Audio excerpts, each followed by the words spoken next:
ጤና ይስጥልን የተወደዳችሁ የገበያ ሚዲያ ተከታታዮቻችን የጥቅምት 18 ቀን 2018 ዓ.ም ዕለታዊውን የምዕራፍ 2 የምሽት የዜና ዘገባችንን ይዘንላችሁ ቀርበናል። የተመረጡ ምጣኔ ሀብታዊ፣ ማህበራዊና ሌሎች አዳዲስ መረጃዎችን በዜና ዘገባችን ላይ አካተናል። አብራችሁን እንድትቆዩ እንጋብዛችኋለን። በቅድሚያም አርዕስቶችን። በአንድ ቦታ ብቻ ከፍተኛ የጋዝ ክምችት መገኘቱ ተሰማም። ተገኘ የተባለውን የጋዝ ክምችትም በቅርብ ጊዜ ወደ ምርት እንደሚገባ ተገልጿል። ሙሉ መረጃው እናጋራችኋለን። እያንዳንዱ ኢትዮጵያዊ የቤት ባለቤት እንዲሆን ማሰብ የሚቻል ጉዳይ አይመስለኝም ሲሉ ጠቅላይ ሚኒስትር ዶክተር አብይ አህመድ ተናገሩ። ይህን ተከትሎም አዳዲስ መረጃዎች እየወጡ ይገኛሉ። የምትሰሙት መረጃችን ነው። የቀይ ባህር ጉዳይ በሰላማዊ መንገድ የማይፈታ ከሆነ በተፈጥሯዊ መንገድ መመለሱ አይቀሬ ነው መባሉ ተሰማም። በተጨማሪም የባህር በርን በተመለከተ ጠቅላይ ሚኒስትሩ የሰጡት ማብራሪያ አነጋጋሪ ሆኗል። በዝርዝር እናጋራችኋለን። የከተማ አስተዳደሩ ትምህርት ቢሮ ከሰሞኑ የግልና የመንግስት የሁለተኛ ደረጃ ትምህርት ቤት የሚገኙ ተማሪዎች ያለ እረፍት ከሰኞ እስከ እሁድ እንዲማሩ ባወጣው አስገዳጅ መመሪያ ላይ ትችት ቀረበ። ቢሮው በዚህ አስገዳጅ መመሪያ በርካታ ጉዳዮችን ማካተቱ ተሰምቷል። በዝርዝር እናጋራችኋለን። የተወደዳችሁ የገበያ ሚዲያ ተከታታዮቻችን እነዚህንና ሌሎች ኢኮኖሚያዊና ማህበራዊ መረጃዎቻችንን ይዘንላችሁ ቀርበናል።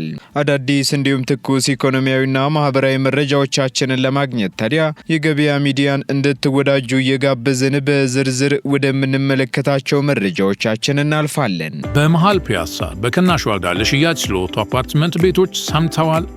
ሰላም ጤና ይስጥልኝ። የአማና ኢምፖርት ኤክስፖርት እህት ኩባንያ የሆነውና ከ15 ዓመት በላይ በተለያዩ የቢዝነስ ዘርፎች ልምድ ያካበተው ሜሪት ፕሮፐርቲስ አሁን ደግሞ በፒያሳ ላይ በካሬ 90 ሺህ ብር ብቻ ባለ 1 መኝታ በ441 ሺህ ብር፣ ባለ 2 መኝታ በ855 ሺህ ብር፣ ባለ 3 መኝታ በ1.1 ሚሊዮን ማግኘት ይችላል። ታዲያ ይህ ቅናሽ የተመቻቸው ለ10 ሰዎች ብቻ ስለሆነ ስክሪኑ ላይ ባለው ስልክ እየደወሉ ቦታውን ያዙ።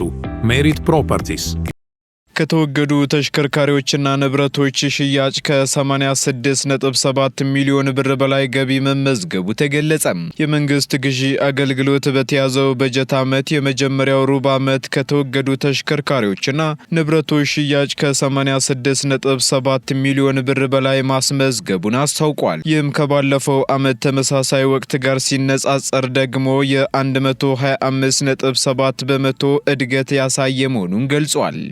አገልግሎቱ የግዢ ስራውን በመንግስት የኤሌክትሮኒክ የግዢ ስርዓት ተፈጻሚ በማድረግ በሩብ ዓመቱ የጋራ መጠቀሚያ ዕቃዎች ግዢ ከ6 ቢሊዮን ብር በላይ ለአሸናፊ ድርጅቶች አዋርድ ሰጥቷል። በዚህ ወቅትም በ2017 በጀት ዓመት ውል ከተፈረመባቸው 343 ተሽከርካሪዎች መካከል 158 ተሽከርካሪዎችን በሩብ ዓመቱ ተረክቦ ለተጠቃሚ መስሪያ ቤቶች ማስረከቡን አስታውቋል።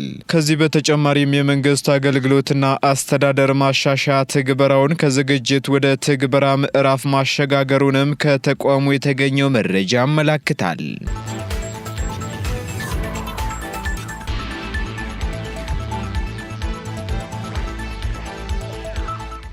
የሰራተኛ ደሞዝ መክፈል ያልቻሉ የስኳር ፋብሪካዎች በርካታ መሆናቸው ተነገረም። ስድስተኛው የህዝብ ተወካዮች ምክር ቤት 5ኛ ዓመት የሥራ ዘመን ሁለተኛ መደበኛ ስብሰባ ላይ ጠቅላይ ሚኒስትር ዶክተር አብይ አህመድ ከምክር ቤት ለቀረቡላቸው ጥያቄዎች ምላሽ ሲሰጡ የሰራተኛ ደሞዝ መክፈል ያልቻሉ የስኳር ፋብሪካዎች በርካታ መሆናቸውን ተናግረዋል።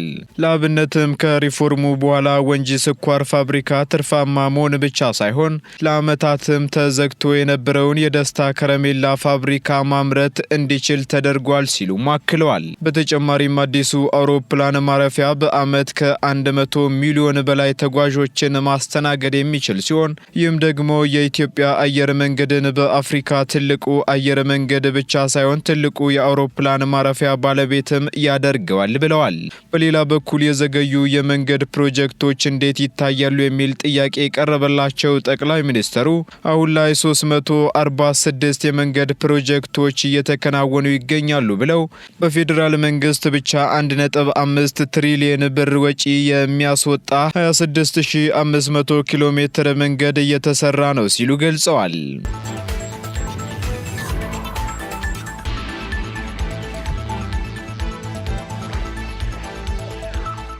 በአንድ ቦታ ብቻ 21 ትሪሊዮን ኪዩቢክ ጫማ የጋዝ ክምችት መገኘቱ ተገለጸ። በዛሬው ዕለት ጠቅላይ ሚኒስትር ዶክተር አብይ አህመድ ማዕድንና ጋዝን በተመለከተ ለምክር ቤቱ በሰጡት ማብራሪያ የማዕድን ስራ በሀገር ኢኮኖሚ እድገት ውስጥ 1% ድርሻ እየተጫወተ እንደሚገኝ ተናግረዋል።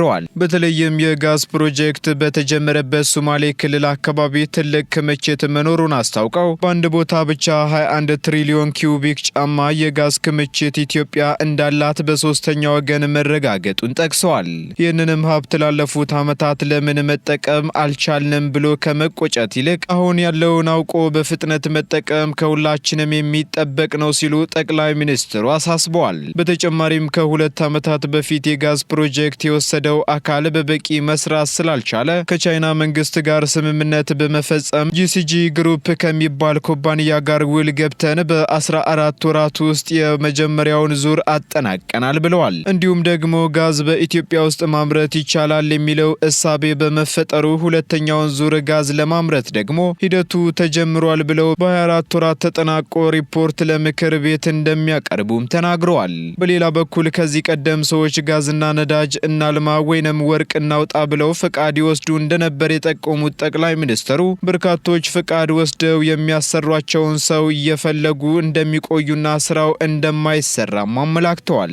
በመሆኑም አብዛኛው ፍቃድ ወሳጅ አልሚ ሳይሆን ደላላ ነው ብለው ይህ ችግር በጋዝ ብቻ ሳይሆን በወርቅም እንዳለ ጠቅላይ ሚኒስትሩ አብራርተዋል።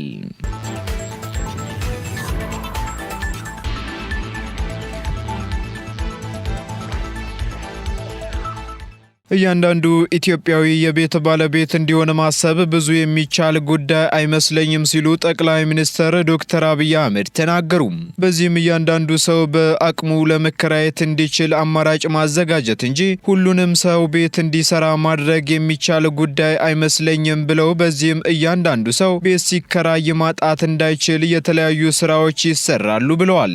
ኢትዮጵያ ውስጥ ኪራይ ቤት አይገኝም ያሉት ጠቅላይ ሚኒስትሩ ሲገኝም ደግሞ በጣም ውድ ነው ሲሉ ተናግረዋል። ጠቅላይ ሚኒስትሩ ይህን ያሉት በዛሬው ዕለት ከምክር ቤት አባላት ለቀረቡላቸው ጥያቄዎች ምላሽና ማብራሪያ በሰጡበት ወቅት ሲሆን እያንዳንዱ ኢትዮጵያዊ የቤት ባለቤት እንዲሆን ማሰብ ብዙ የሚቻል ጉዳይ አይመስለኝም ሲሉ ተደምጠዋል። በሌላ በኩል በአጠቃላይ ከ30 ቢሊዮን ዶላር በላይ ሀብት ከሚወጣባቸው ሜጋ ፕሮጀክቶች መካከል በሚቀጥሉት 5 እና 6 ዓመታት ውስጥ በትንሹ ከ1.5 ሚሊዮን በላይ ቤቶች ይገነባሉ ማለታቸውን መዘገባችን አይዘነጋም።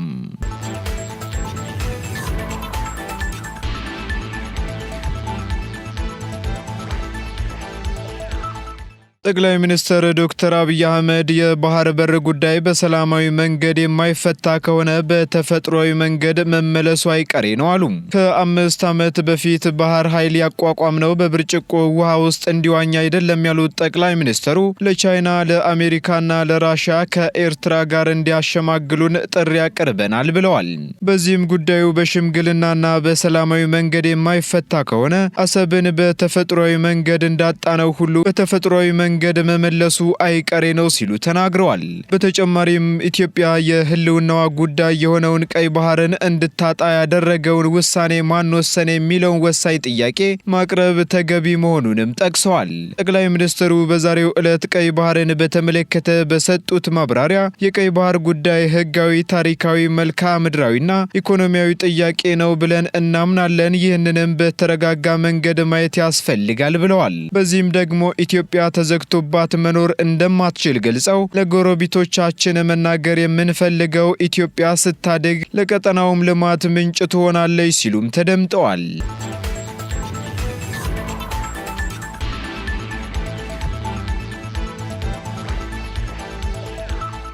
ቀጥለናል። ውድ ተከታታዮቻችን ወደ መጨረሻው ዝርዝር መረጃችን ስንሸጋገር ተማሪዎች ያለ እረፍት እንዲማሩ መደረጉን የዘርፉ ባለሙያዎች ተቹ። የትምህርት ስርዓቱ ከሰኞ እስከ እሁድ መደረጉ በትምህርት አቀባበል ላይ የተማሪዎችን የመማር ፍላጎት እንደሚቀንስና ስሜት አልባ የመሆን ችግር እንደሚያስከትልና ከፍተኛ የሆነ የስነ ልቦና ጫና እንደሚያሳድር የትምህርት ባለሙያዎች ተናግረዋል። የአዲስ አበባ ከተማ አስተዳደር ትምህርት ቢሮ ከሰሞኑ የሆኑ የ12ኛ ክፍል ተፈታኝ ተማሪዎችን ውጤት ለማሻሻል በሚል በከተማዋ የሚገኙ የግልና የመንግስት የሁለተኛ ደረጃ ትምህርት ቤት ተማሪዎች ከሰኞ እስከ አርብ እስከ ምሽቱ 12 ሰዓት እንዲማሩ ጠዋት ደግሞ በአንድ ሰዓት ወደ ትምህርት ቤት እንዲገቡና በተመረጠ ትምህርት ቤት አንድ ላይ ቅዳሜና እሁድ እንዲማሩ የሚያስገድድ መመሪያ ማውጣቱ ይታወሳል። በዚህም ደግሞ ተማሪዎች ያለ እረፍት የሚማሩ ከሆነ ትምህርት የመቀበል ፍላጎታቸው እንደሚቀንስና ትምህርትን ከመማር ይልቅ እንደ ሸክም የመመልከት እድል ከፍተኛ መሆኑን የኢትዮጵያ የሂሳብ ባለሙያዎች ማህበር ፕሬዝዳንትና የአዲስ አበባ ዩኒቨርሲቲ የሂሳብ ትምህርት ኃላፊ ዶክተር ሳሙኤል አሰፋ ተናግረዋል።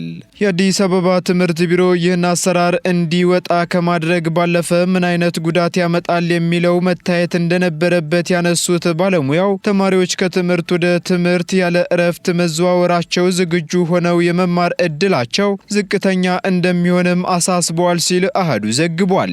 ተማሪዎች ከትምህርት የሚያገኙት ዕውቀት ብቻ በቂ አለመሆኑን አንስተው ከማህበረሰብ ጋር ግንኙነት ማድረግ እንዳለባቸውና ይህ ከግምት መግባት እንደነበረበትም አስታውቀዋል። በተጨማሪም ይህ ችግር እንዲከሰት ያደረገው የተማሪዎች ፈተና ማጠናቀቂያ ግንቦት ወር ብቻ መሆኑ እንደሆነ የገለጹት ዶክተር ሳሙኤል ያለውን ጊዜ በማጥበብ ከመስራት ባለፈ ከክረምት ጊዜ የአንድ ወር ጊዜ በመውሰድ የፈተና ጊዜ እንዲራዘም ቢደረግ የተሻለ አማራጭ እንደሆነም ጠቁመዋል።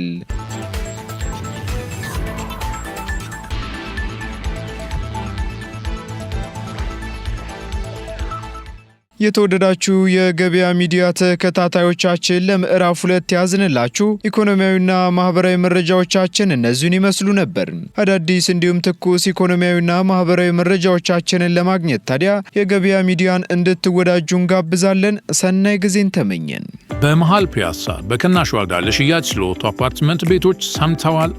ሰላም ጤና ይስጥልኝ። የአማና ኢምፖርት ኤክስፖርት እህት ኩባንያ የሆነውና ከ15 ዓመት በላይ በተለያዩ የቢዝነስ ዘርፎች ልምድ ያካበተው ሜሪት ፕሮፐርቲስ አሁን ደግሞ በፒያሳ ላይ በካሬ 90 ሺህ ብር ብቻ ባለ 1 መኝታ በ441 ሺህ ብር፣ ባለ 2 መኝታ በ855 ሺህ ብር፣ ባለ 3 መኝታ በ1.1 ሚሊዮን ማግኘት ይችላል። ታዲያ ይህ ቅናሽ የተመቻቸው ለ10 ሰዎች ብቻ ስለሆነ ስክሪን ላይ ባለው ስልክ እየደወሉ ቦታውን ያዙ።